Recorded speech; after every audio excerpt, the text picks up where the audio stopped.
ಫಲ.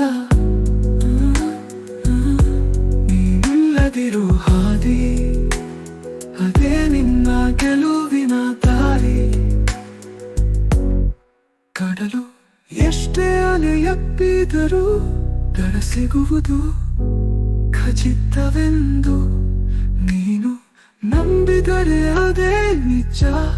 ಅಸಾಧ್ಯವು ಸಾಧ್ಯವಾಗುವುದು. ನಂಬಿಕೆ ನಿನ್ನ ಶಕ್ತಿ, ಸಾಧನೆ ನಿನ್ನ ಬಲ.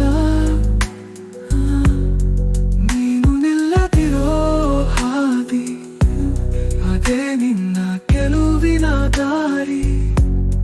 ಜೀವನವೆಂಬ ಪಥದಲ್ಲಿ ನಂಬಿಕೆ ನಿನ್ನ ದೀಪವಾಗಿ. ಬಿದ್ದರು ಏಳಿ ನಡೆಯು ನೀನು, ಅಂತಿಮದಲ್ಲಿ ನೀನೇ ಜಯಶಾಲಿ.